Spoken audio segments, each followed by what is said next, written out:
Assalamualaikum warahmatullahi wabarakatuh. Assalamualaikum warahmatullahi wabarakatuh. Sahabat pemirsa NTV dimanapun berada, alhamdulillahirrahmanirrahim.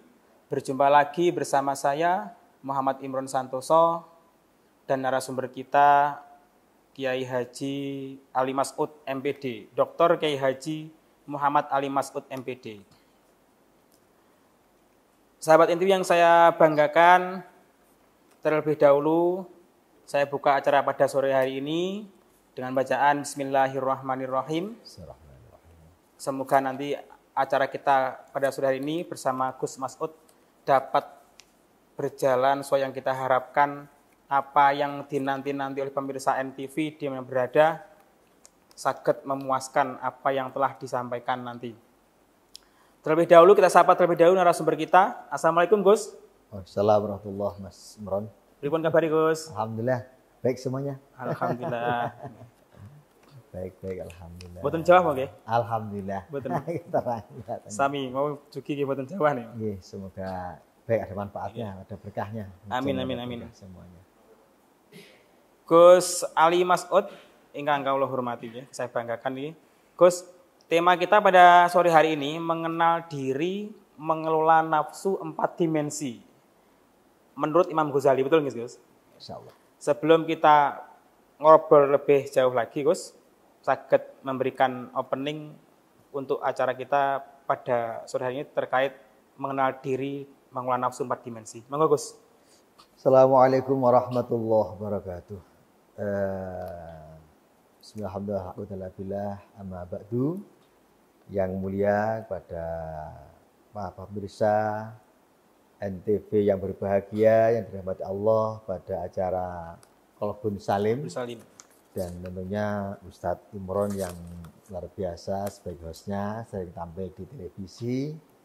Masih belajar ya Gus? Kali ini kita pertama-tama mengucapkan syukur bilisan, alhamdulillahirabbil alamin, keadaan sehat afiat, bisa bertemu muka, bermuajahah dalam acara Qalbun Salim di NTV dalam suasana yang penuh hikmah, penuh rahmah Allah Subhanahu wa taala, dan penuh hati yang suci, hati yang bersih.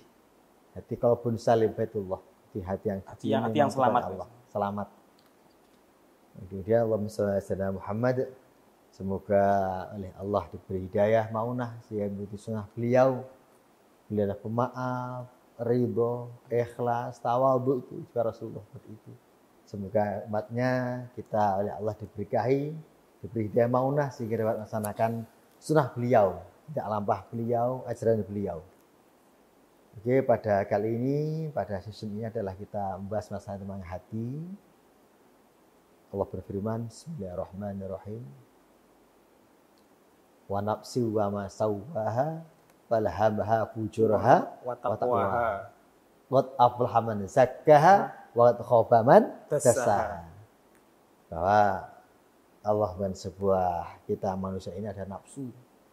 Diri manusia dan nafsu itu sendiri juga diberi ilham, diberi fasilitas Allah bisa berbuat baik dan berbuat jelek. Tapi yang paling utama, yang paling aflah, yang paling berhasil, yang paling baik, yang paling bahagia siapa? Qad aflaha man zakkaha. Dengan hawa nafsu dibersihkan. Nafsu-nafsu yang di hati-hati kita ini diberikan semua ini. Penyakit hati dibersihkan. Wa qad khaba man dassaha, dan orang yang menyesal, orang yang kecewa adalah orang yang mengikuti hawa nafsu tadi itu. Nabi juga bersabda, al-kaisu man dana nafsahu wa amila lima ba'dal maut, kata Rasul itu dalam Bidayah. Jadi orang yang cerdas itu siapa? Bersabda orang yang dapat mengalahkan hawa nafsunya. Terus kemudian lagi dan dia mau beramal untuk apa saja mati. Yang pertama adalah nafsu. Kita tahu Allah berfirman dalam Yusuf itu kan, ana nafsal ammaratum bisu ila ma rahimna rabbi ya rabbil rahim. Jadi nafsu itu selalu mengajak ke kejelekan. Nah, pada tema ini kita menyetir Syaikhul Imam Ghazali dalam tiga itu ada 4 unsur, Ustaz. Ada 4 nafsu jiwa manusia, pasti manusia ada dihinggapi ini semuanya ini. Tinggal bagaimana kita mengelolanya. Bawaannya manusia Gus ya, sejak lahir.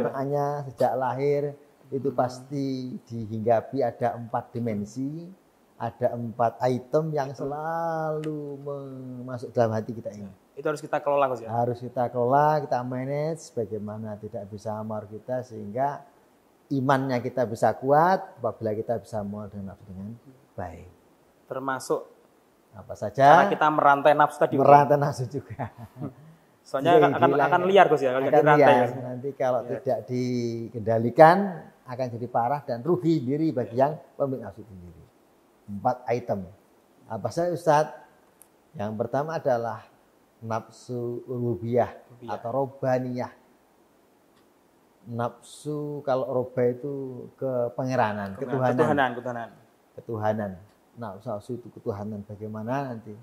Kemudian yang adalah nafsu syaitoniyah, jiwa-jiwa setan. Ini mengajak kejelekan. Itu semuanya kejelekan ini. Satu ini ketuhanan, segi negatifnya. Kemudian yang ini adalah jiwa setan, jiwa kesetanan manusia juga. Alladzi fi minal jinnati wanas. Karena ihsan juga menggoda kita. Alladzi fi minal jinnati wanas. Ya kita setiap kita langkah di medan a'udzubillah minasyaitonir rajim. Allah bersaksi. Fa idza Al-Qur'an fasta'idz billahi minasyaitonir rajim. Allah mengharapkan dari setan. Ini. Yang ketiga itu yaitu sabu'iyah. Sabu itu hewan buas. Hewan yang menerkam liar atau liar seperti apa? Seperti harimau, singa, serigala. Jadi nafsu ibarat seperti hewan yang liar itu Gus ya. Iya, makanya butuh untuk dikendalikan. Ini nih. Ya. Kemudian nafsu pun juga seperti ini. Dan yang keempat adalah nafsu bahimiyah. Hewan. Hewani. Tanpa adanya agama, tanpa ada sebuah arah, gak punya akhlakul karimah, gak punya apa kerti, itu namanya adalah budi pekerti atau perilaku perangai hewan. Nah, makanya kita yang pertama qalbun salim akan masuk ke rahul saya bagaimana kita manajemennya tadi itu. Supaya kita selamat. Sehingga kita selamat. Hati kita bersih. Kita itu ada 4 ini yang menghibai manusia. Yang pertama adalah nafsu robaniyah atau rububiyah, ketuhanan. Yang kemudian yang kedua adalah syaitoniyah, perangai setan, perba setan itu. Yang ketiga adalah sabu'iyah. Hewan buas, pemangsa yang lain itu kita tahu predator kalau bahasa predator. Kemudian yang keempat adalah bahimiyah, kebinatangan. Sifat-sifat kebinatangan itu yang kurang layak di manusia. Ini manusia pasti dihinggapi ini. Makanya kita akan jadi manusia yang kamil, bisa mengelola, dan nanti pada intinya adalah kita qalbun salim, menata hati, menjernihkan jiwa, hati kita bisa tenang, bisa khusyuk, bisa tumakninah, bisa ikhlas, manakala bisa membersihkan hati dengan optimal. Karena kita manusia pasti punya hati, punya nafsu, punya keinginan yang kurang baik. Bagaimana itu ada? Sehingga agama bisa hadir.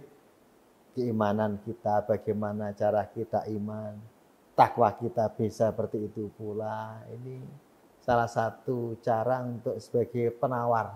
Sebagai obat nafsu biar tidak kemana-mana. Kita belenggu dengan keimanan, kita belenggu dengan ketakwaan. Supaya hati kita menjadi selamat dari selamat ya itu. Karena tadi sesuai itu dengan judulnya qalbun salim. Nah, hanya saya menggunakan tema ini bagaimana hati kita hati yang baik dan selamat. Hati kita bisa selamat dan otomatis nanti pemilik hati kita, orangnya juga dia selamat. Fidunya hasanah wa fil akhirati hasanah. Terima kasih Gus atas openingnya pada sore hari ini. Pemirsa NTV di mana berada, kita akan berlanjut ke sesi yang kedua. Jangan kemana, ikuti pariwara berikut ini.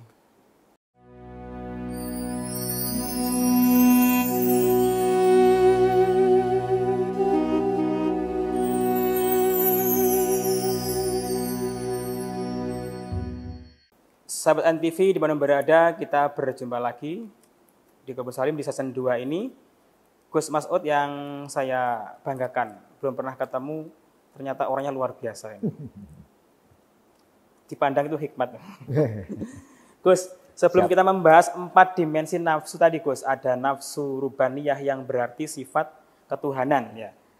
Yang kedua si nafsu syaitoniah, sifat-sifat syaiton. Kemudian yang ketiga nafsu sabuiyah, sifat-sifat hewan buas. Kemudian yang keempat nafsu bahimiyah, sifat-sifat kebinatangan. Sebelum membahas 4 dimensi ini Gus, kalau bertanglet, kita sebagai manusia harus mengenal diri kita sendiri Gus. Gitu. Bagaimana cara supaya kita kenal dengan diri kita sendiri ini, supaya bisa menjadi hamba yang betul-betul menghamba menyembah Allah Subhanahu wa taala. Monggo Gus. Bismillahirrahmanirrahim. Kita tahu bahwa hidup ini ada cobaan.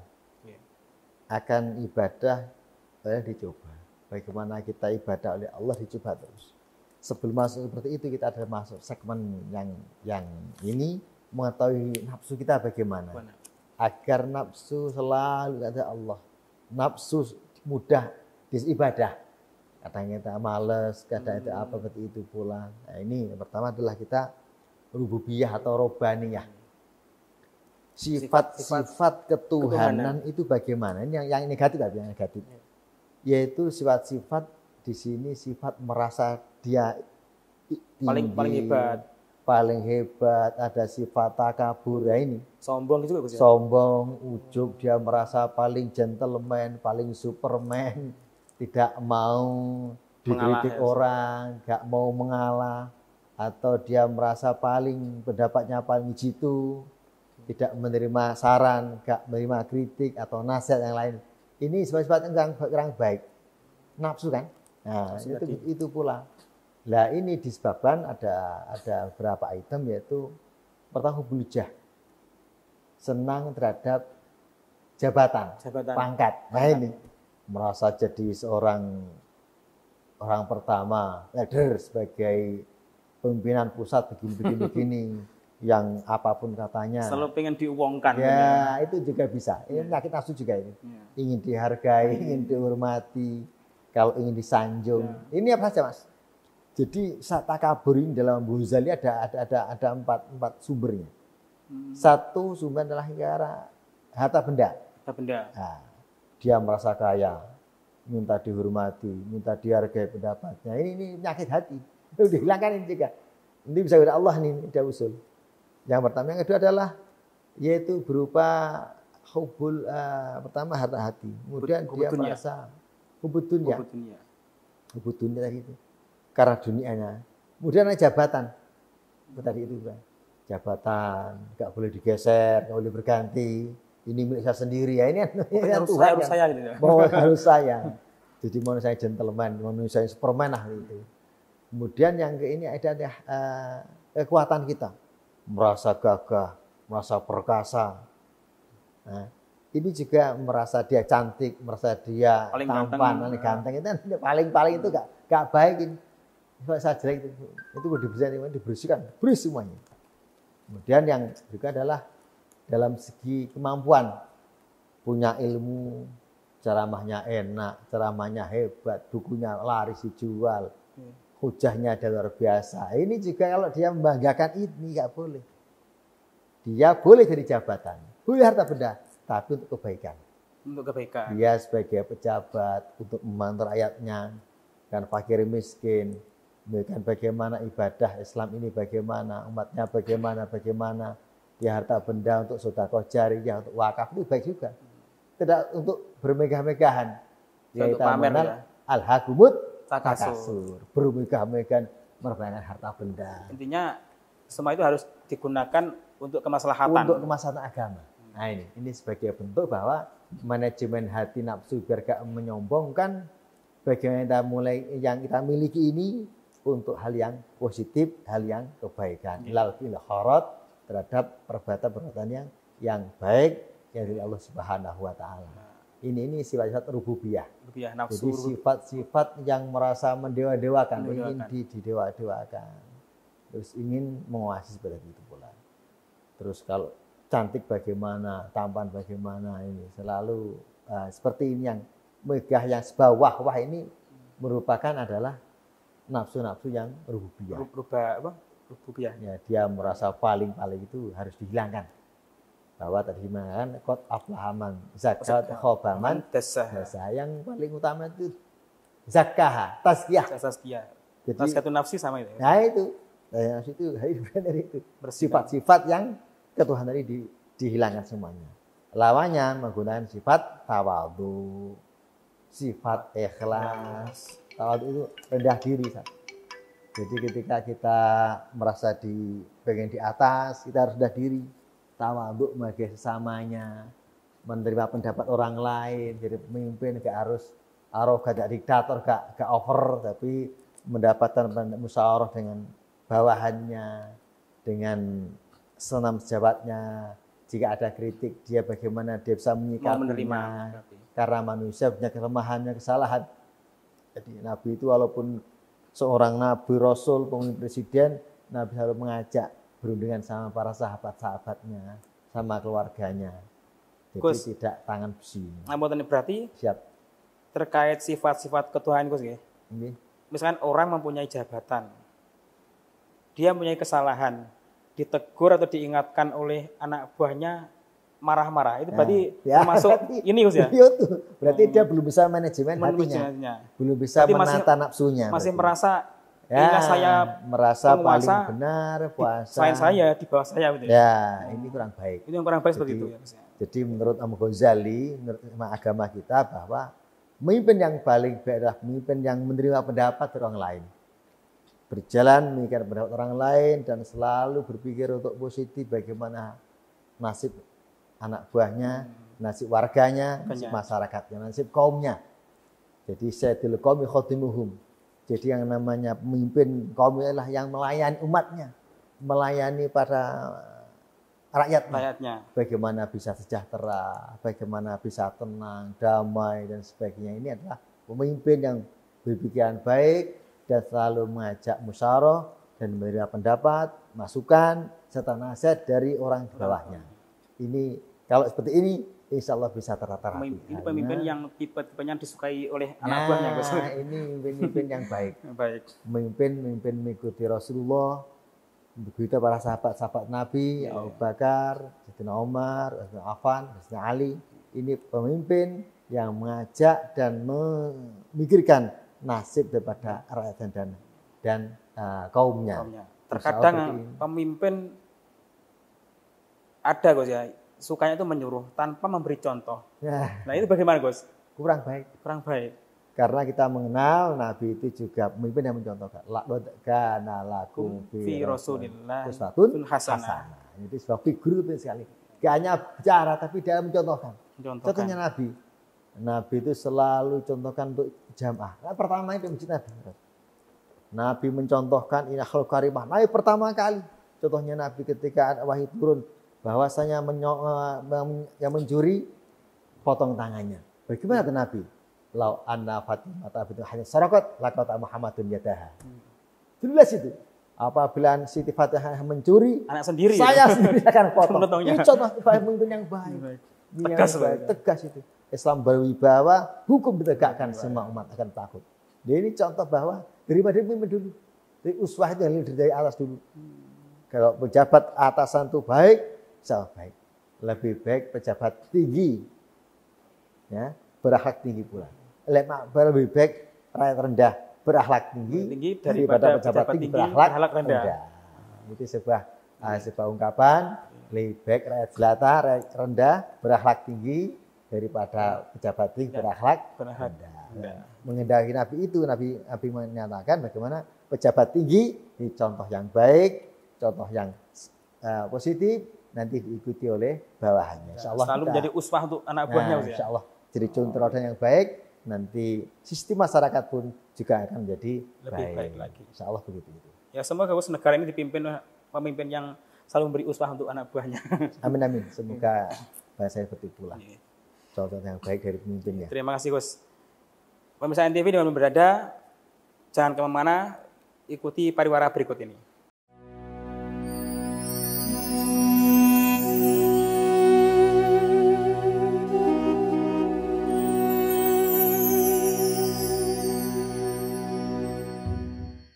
Sahabat NTV dimana berada, berjumpa lagi bersama kami di acara Konbun Salim di season yang ketiga ini.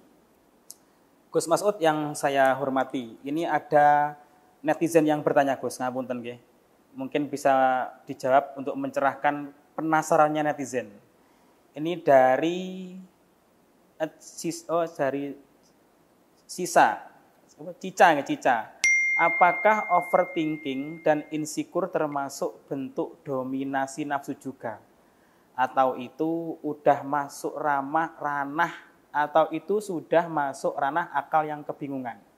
Itu yang pertama, Gus. Nanti ada lagi yang kedua. Monggo, Gus, yang pertama. Alhamdulillah overthinking bahwa otomatis kalau berlebihannya nggak baik. Baik. Jadi boleh kita itu tapi mohon dikendalikan. Ini termasuk nafsu juga. Karena dia merasa yang paling hebat, paling wah, yang paling ego. Ya kita boleh untuk menyajikan yang terbaik, tapi kita juga ada pengendalian diri. Terus jangan merasa ujub, egonya tertinggi, berlebihan, megalomania kalau bahasa itu gak baik pula. Berarti termasuk dalam penyakit hati yang perlu dibersihkan. Menggunakan tawadhu, menggunakan ikhlas, tidak ingin dipuja, tidak ingin dipuji. Siap menerima saran, siap menerima kritik, siap menerima nasihat, ini seperti itu. Terus segmen berikutnya, mungkin ada tanya lagi silakan. Dari Mas Budi ini. Ngeten Gus, kata Imam Al-Ghazali, nafsu bisa jadi jalan menuju kehancuran atau keselamatan. Nah, bagaimana bedain mana keinginan yang sehat dan mana yang merusak? Bagus. Bismillahirrahmanirrahim. Ini kita ada sebuah prinsip terhadap nafsu itu penting agama. Kalau ada keinginan itu menjurus kebaikan, ya hal yang positif, emosian yang terkontrol kepositifan, ini berarti baik. Baik, diikuti ke siapa? Baik. Karena nafsu ada dua, ada nafsu sayyi'ah, ada nafsu mutmainnah. Nah, bagaimana konsepnya? Nafsu itu nafsu yang dapat ridho Allah.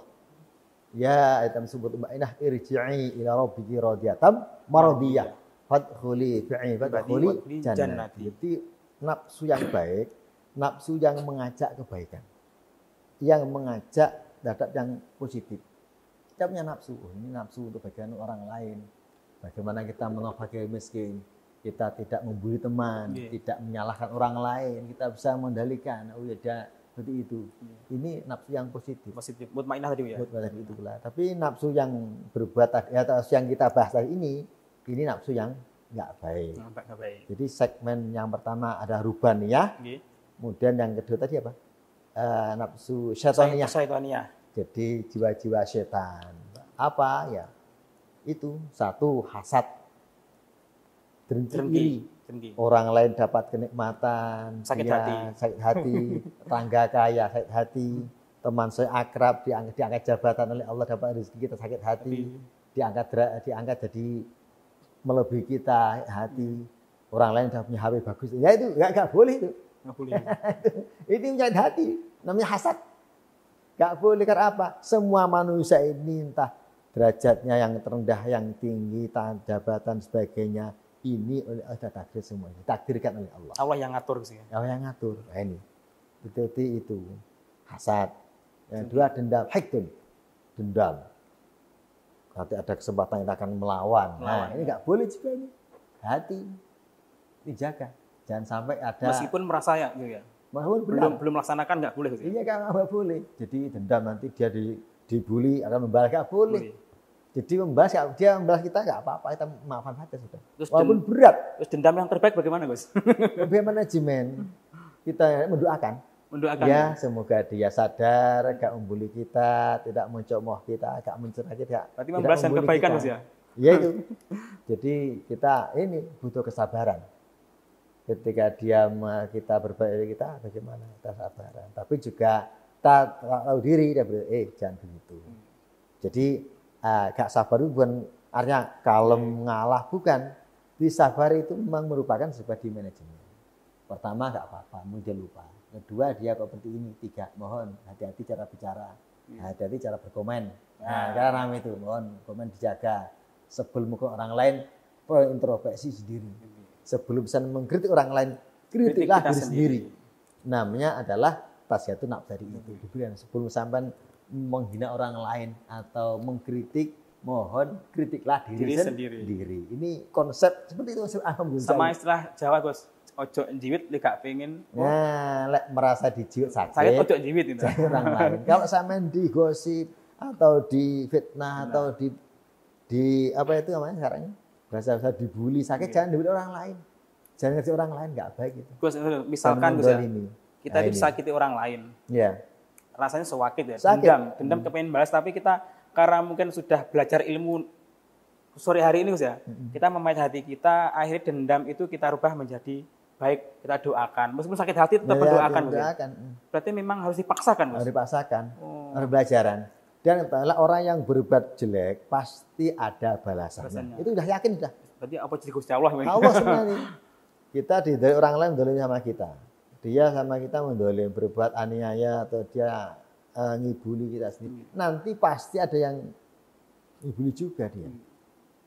Kita berbuat baik, ada sedekah. Dimanapun kita berada, ada yang sedekah berarti itu. Jadi inharon, bahkan sarun. Tinggal bagaimana kita menyampaikan itu. Bagaimana berperilaku. Ketika kita ada orang lain berbuat baik, nanti pun di mana saja kita ada kebaikan juga yang kembali kepada kita. Kita semuanya. Juga kebalikannya.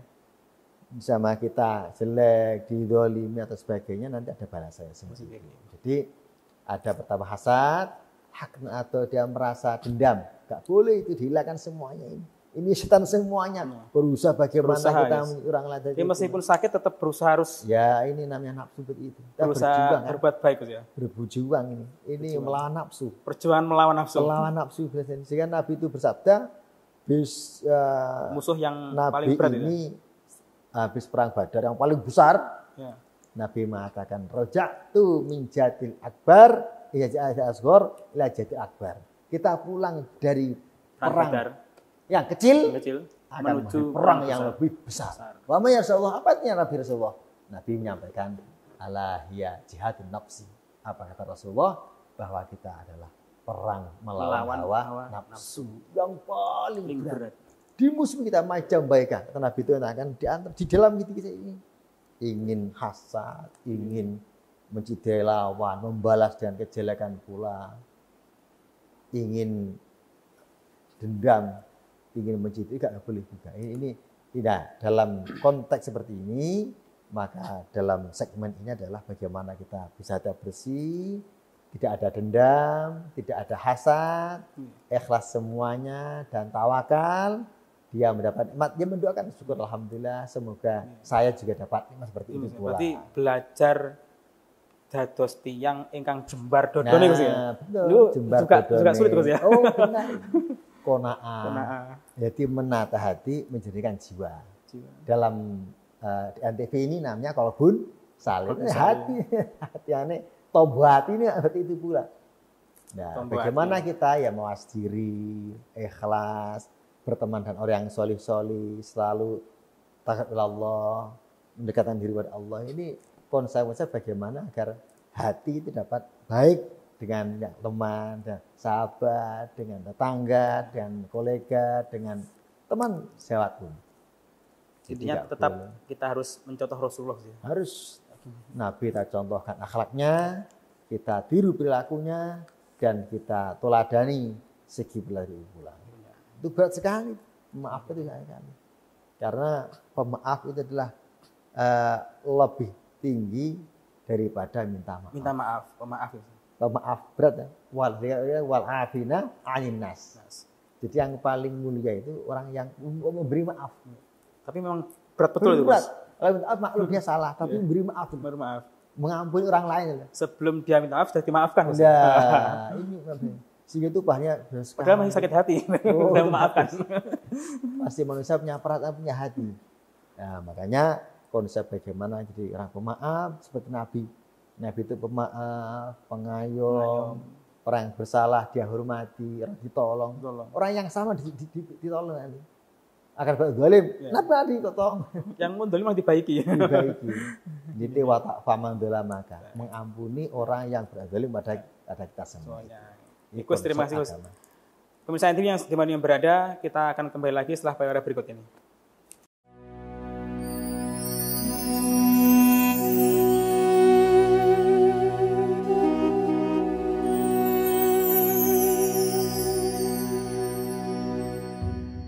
Alhamdulillah, kita kembali lagi ke segmen yang keempat ini, masih bersama narasumber kita, Dr. Kiai Haji Muhammad Ali Mas'ud MPD.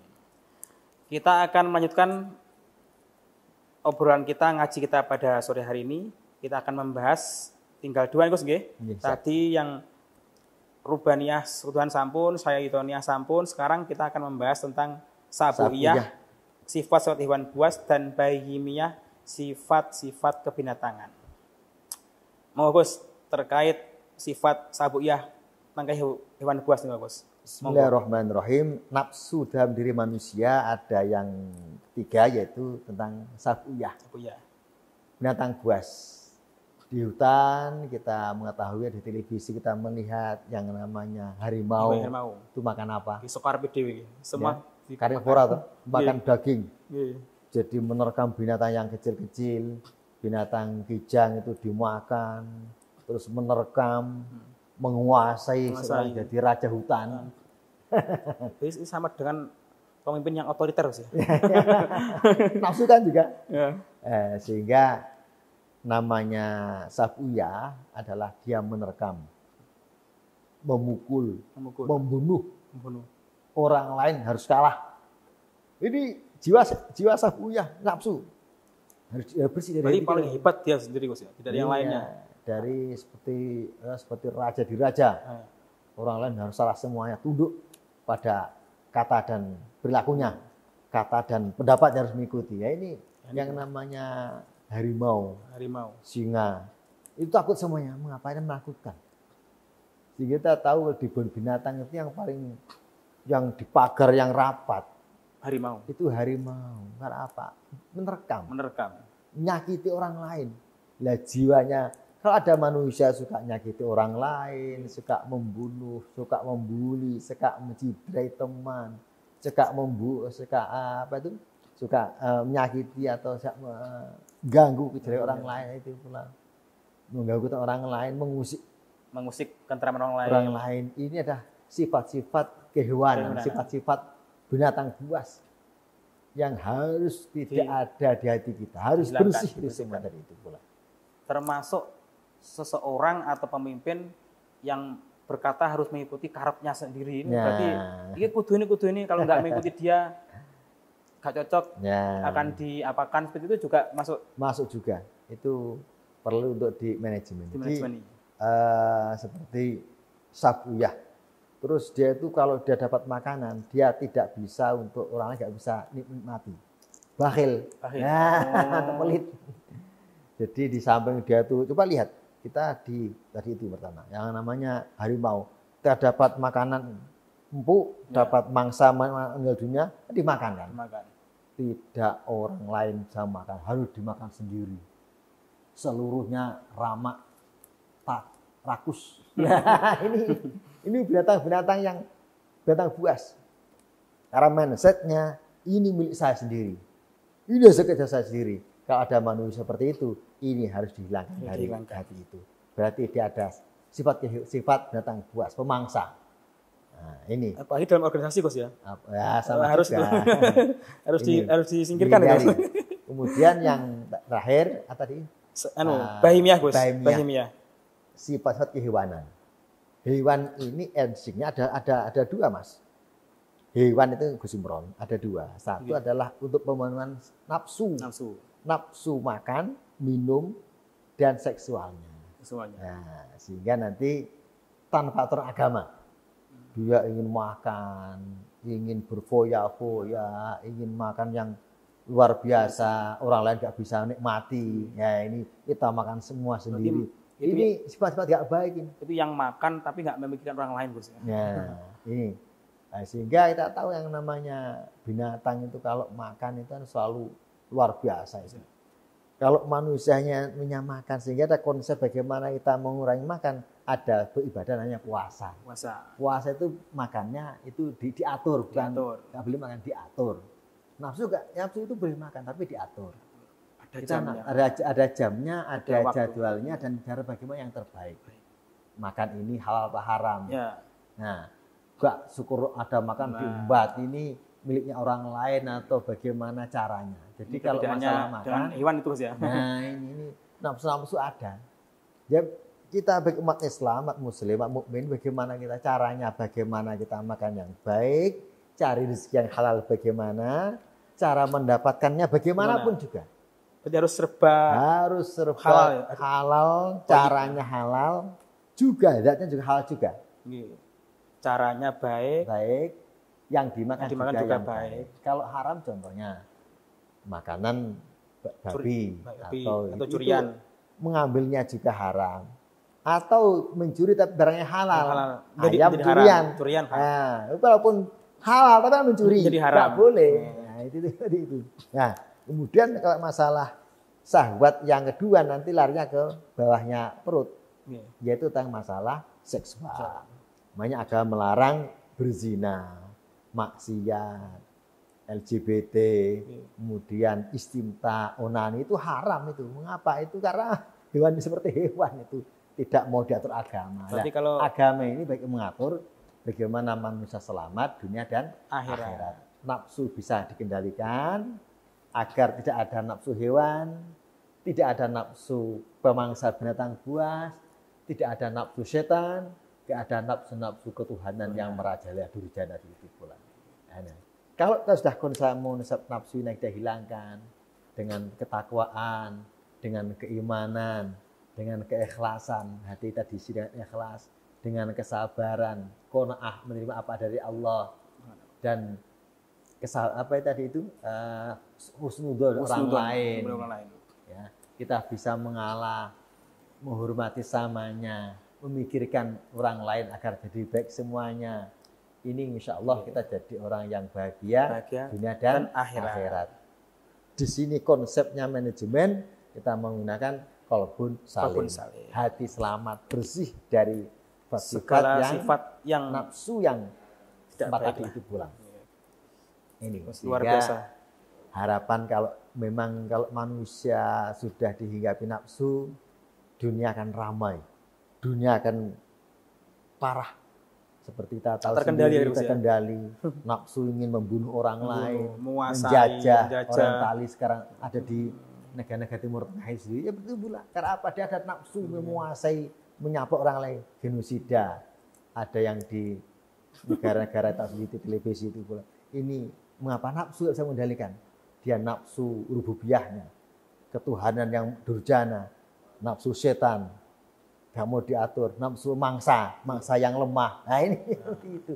Hukum rimba ini dihilangkan pula. Dengan semua dari hati kita. Iya, kalau nanti ini sudah kita manage dengan baik, nanti sistem kehidupan manusia, bermasyarakat, berbangsa dan bernegara akan aman, terkendali dan sebuah negara yang baldatun, thayyibatun, warabun, yang pejabat tinggi mengayomi yang lemah, yang kaya membantu yang miskin mendoakan yang kaya, menggunakan ilmunya ulama, yang jadi pejabatnya juga seperti itu pula, menerima pendapat dari bawahannya, mendapat kritikan dia manajemen baik, kebijakan-kebijakan pro rakyat, yang pejabat pun juga taat pajak, taat zakat.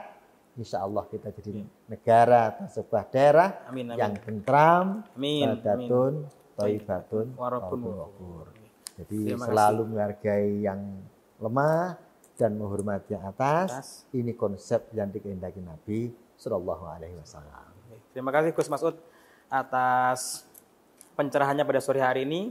Sebelum kita menutupnya, mungkin Gus Mas'ud bisa memberikan 1-2 kata untuk penutup acara kita pada sore hari ini. Monggo Gus. Alhamdulillah pada kali ini segmen-segmen yang pertama dan sampai keempat telah mengikuti pesan kita bagaimana kita tadi itu pula jadi qad aflaha man zakkaha wa qad khaba man dassaha.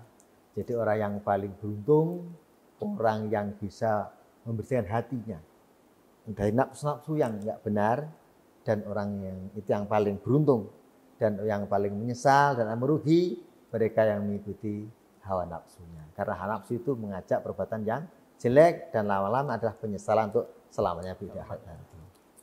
Oke, terima kasih Gus. Pemirsa NTV di mana berada, alhamdulillahirabbil acara kita pada sore ini Qalbun Salim telah usai kita laksanakan. Semoga apa yang disampaikan oleh narasumber kita bisa memberi pencerahan kita dan kita bisa mengelola nafsu kita sehingga menjadi manusia yang baik hati maupun budi pekertinya dan segalanya. Terima kasih. Dari saya cukup sekian. Wassalamualaikum warahmatullahi wabarakatuh.